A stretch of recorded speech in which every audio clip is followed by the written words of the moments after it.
Y si el próximo gran conflicto en el Medio Oriente no se está planeando en el campo de batalla, sino en silencio, paso a paso, mucho antes de que se dispare el primer tiro?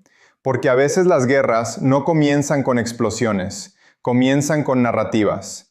Y recientemente, en televisión nacional, el canciller de Turquía soltó una declaración que puede haber revelado el próximo capítulo antes de que siquiera haya comenzado. Afirmó que Israel no puede sobrevivir sin un enemigo y que ahora se está preparando para convertir a Turquía en el siguiente. Detente un momento. Mientras el mundo está distraído debatiendo altos al fuego, siguiendo los precios del petróleo y obsesionado con las consecuencias del conflicto con Irán, algo mucho más grande se está desarrollando silenciosamente bajo la superficie. Porque, ¿y si la guerra con Irán no fue el clímax, sino apenas el capítulo de apertura? ¿Y si fue una señal, un ensayo general para algo mucho más estratégico y mucho más peligroso? Hoy voy a mostrarte un patrón, una estrategia calculada y repetible que llamo el manual de juego. Una secuencia de 7 pasos deliberados que Israel ha seguido históricamente antes de convertir a cualquier nación en su enemigo. Esto no es especulación, es un marco construido a partir de eventos pasados, decisiones y cronologías reales. Con Irán, este proceso se desarrolló lentamente durante una década, pero con Turquía se está moviendo más rápido, mucho más rápido. De hecho, si miras de cerca, te darás cuenta de algo escalofriante. 5 de esos 7 pasos ya están completos. Y una vez que veas este patrón, no podrás dejar de verlo, porque esto ya no se trata solo de política, se trata de predecir lo que viene a continuación. Antes de revelar el manual, necesitas entender por qué existe. Porque esto no es aleatorio y definitivamente no es accidental, es estructural. Está construido en los mismos cimientos de cómo opera Israel. Y una vez que comprendas esa estructura, el patrón deja de parecer coincidencia y empieza a verse como estrategia. Israel es una nación de aproximadamente 9 millones de personas, posicionada en una región rodeada por más de 400 millones de árabes. Desde el momento de su creación, su supervivencia ha dependido de un principio central. Te mantienes seguro asegurándote de que tu entorno nunca se vuelva más fuerte que tú. No igual, nunca igual. Porque en el momento en que los países vecinos se vuelven unidos, estables y seguros de sí mismos, el equilibrio cambia. Y eso crea un riesgo existencial. Así que la doctrina de seguridad de Israel no solo responde a las amenazas, las anticipa, las moldea y en algunos casos se asegura de que siempre existan de alguna forma. Porque aquí está la realidad incómoda. Si no hay amenaza, todo el sistema que sostiene la ventaja estratégica de Israel empieza a debilitarse. Piensa en lo que ocurre en un mundo donde Israel no tiene enemigos. Estados Unidos proporciona actualmente alrededor de 3.800 millones de dólares en ayuda militar anual. Pero ese financiamiento está justificado por una sola narrativa. Israel está bajo amenaza constante. Organizaciones como AIPAC, uno de los grupos de presión más influyentes de la política americana, construyen toda su influencia reforzando ese mismo argumento. Decenas de millones de votantes evangélicos en Estados Unidos también apoyan a Israel basándose en una profunda convicción religiosa, moldeando resultados electorales y decisiones de política. Pero aquí es donde se convierte en un sistema, en un ciclo cerrado. Esa ayuda militar no se entrega libremente. Debe gastarse en empresas de defensa americanas como Lockheed Martin, Boeing y Raytheon Technologies. Esas empresas luego presionan al Congreso para mantener o aumentar ese mismo financiamiento. Así que el ciclo continúa. El Congreso financia a Israel. Israel compra armas. Las empresas de defensa obtienen beneficios y luego presionan al Congreso para que vuelva a financiar a Israel. Es un sistema cerrado, una máquina autosostenible. Y como cualquier máquina, necesita combustible. Ese combustible es la existencia de un enemigo, porque sin un enemigo, la narrativa colapsa. Sin la narrativa, el financiamiento se debilita. Sin el financiamiento, la ventaja militar disminuye. Y sin esa ventaja, el dominio regional se vuelve incierto. Así que el sistema no solo permite que los enemigos existan, los requiere. Por eso Israel no simplemente se detiene después de neutralizar una amenaza. No puede detenerse. El proceso tiene que continuar.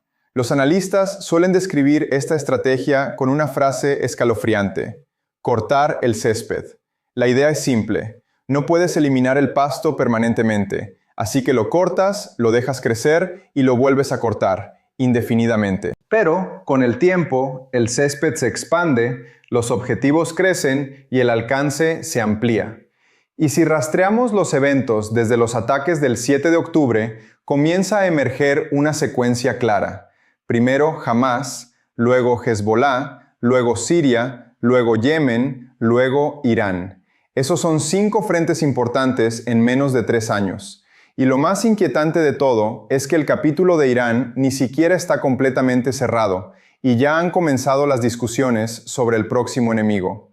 De hecho, uno de los análisis geopolíticos más virales que circulan ahora mismo captura esta progresión casi perfectamente.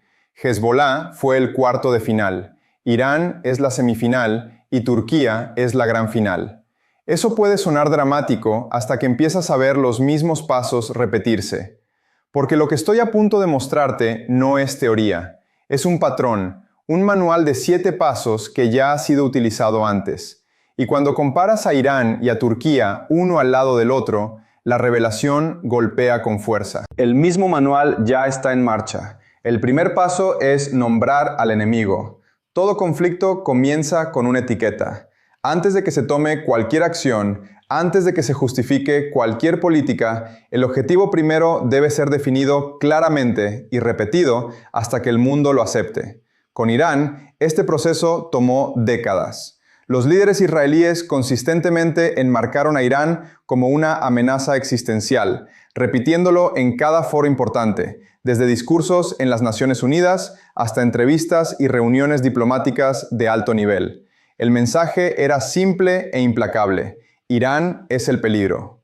Con el tiempo, esa narrativa se convirtió en consenso global.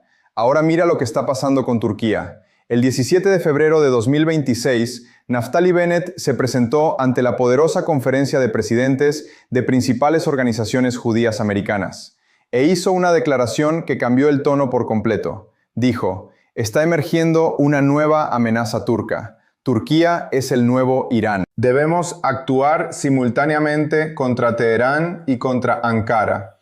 Esto no fue un comentario al azar. Bennett es un ex primer ministro y muy probablemente un futuro candidato al cargo. Y eligió una de las plataformas judeo-americanas más influyentes para entregar ese mensaje. Eso no es coincidencia, eso es posicionamiento. Ese es el primer paso en movimiento. El segundo paso es construir la narrativa. Una vez que el enemigo ha sido nombrado, el siguiente paso es convencer al mundo de que la amenaza es real y urgente. Aquí es donde entran en juego los grupos de reflexión, los medios de comunicación y los influenciadores de política. Con Irán, instituciones como la Fundación para la Defensa de las Democracias y el American Enterprise Institute pasaron años publicando informes, haciendo briefings a periodistas y moldeando conversaciones dentro de Washington. Poco a poco, la idea de que Irán era una amenaza global quedó profundamente arraigada en el discurso político y público. Ahora aplica ese mismo lente a Turquía. Las mismas instituciones ya están cambiando su enfoque. Están emergiendo artículos y análisis que cuestionan la identidad secular de Turquía, sus ambiciones regionales y sus alianzas. Medios como el New York Post han comenzado a enmarcar a Turquía bajo una luz más confrontacional. Los analistas incluso están haciendo comparaciones a largo plazo, preguntando si el futuro de Ankara podría reflejar el pasado de Teherán. Así es como se construyen las narrativas, no de la noche a la mañana, sino pieza por pieza hasta que la percepción se convierte en realidad. Y ahora mismo, esa máquina de narrativas ya está funcionando. El tercer paso es la presión económica. Una vez que la narrativa está establecida, comienza la presión. No a través del conflicto directo, sino a través de la economía. Con Irán, esto significó desmantelar acuerdos como el pacto nuclear iraní e imponer sanciones aplastantes que aislaron y debilitaron su economía durante años. Pero con Turquía, la situación está evolucionando de manera diferente y más rápida. La tensión económica ya ha comenzado, pero desde ambos lados. En mayo de 2024, Turquía impuso un embargo comercial total a Israel, cortando completamente las importaciones y exportaciones. Los puertos turcos comenzaron a hacer cumplir reglas estrictas que exigían garantías de que los barcos no tenían ninguna conexión con Israel. En respuesta, el liderazgo israelí escaló retóricamente, acusando a Recep Tayyip Erdogan de priorizar la ideología sobre la estabilidad económica. Algunas voces israelíes fueron incluso más lejos, pidiendo la expulsión de Turquía de la OTAN, un movimiento que tendría consecuencias económicas y geopolíticas masivas. Esto ya no es simplemente desacuerdo, es presión acumulándose en múltiples frentes. El cuarto paso es el cerco de alianzas. Una vez que el campo de batalla está listo, el siguiente movimiento es aislar al objetivo, no solo militarmente, sino diplomáticamente. Con Irán, esto se hizo a través de los acuerdos de Abraham, donde Israel normalizó relaciones con países como los Emiratos Árabes Unidos y Bahrein, y comenzó a alinearse con Arabia Saudita. El objetivo era claro: rodear a Irán con estados que ya no eran neutrales, sino estratégicamente alineados en su contra. Ahora desplaza tu atención hacia Turquía. Benjamin Netanyahu ha introducido lo que él llama un hexágono de alianzas. Y si lo examinas de cerca, el patrón se vuelve obvio. Grecia y Chipre, ambas con tensiones históricas con Turquía. India, alineada contra Pakistán, que resulta ser el socio más cercano de Turquía. Y las naciones del Golfo que compiten con Turquía por la influencia regional. Esto no es una red de paz, es un mapa que, cuando se conectan los puntos, forma un anillo estratégico alrededor de Turquía. No confrontación directa, sino aislamiento controlado. El quinto paso es establecer un campo de batalla delegado. El conflicto directo entre naciones poderosas es raro, es arriesgado, impredecible y globalmente desestabilizador. Así que, en cambio, las guerras a menudo se libran indirectamente en territorio ajeno. Con Irán, ese campo de batalla fue Siria. Durante más de una década, Siria se convirtió en la arena donde Israel e Irán chocaron sin declarar oficialmente la guerra. Las fuerzas israelíes llevaron a cabo cientos de ataques contra objetivos vinculados a Irán, debilitando gradualmente su presencia sin provocar una confrontación a gran escala. Ahora mira a Turquía y mira a Siria nuevamente. El mismo terreno está siendo utilizado. Israel ha expandido su presencia dentro del territorio sirio, controlando supuestamente grandes áreas y restringiendo el movimiento militar sirio en zonas clave. Pero la razón más profunda no es Siria en sí misma, es Turquía. Erdogan ya ha posicionado fuerzas turcas en el norte de Siria, mientras Israel está empujando su influencia desde el sur. Dos potencias en un mismo campo de batalla, acercándose paso a paso. Esto no es coincidencia, es un curso de colisión controlado que se está configurando con anticipación. El sexto paso es romper el escudo.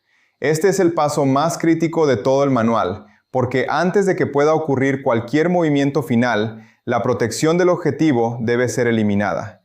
Cada nación tiene un escudo, una estructura que evita que otros la ataquen sin consecuencias.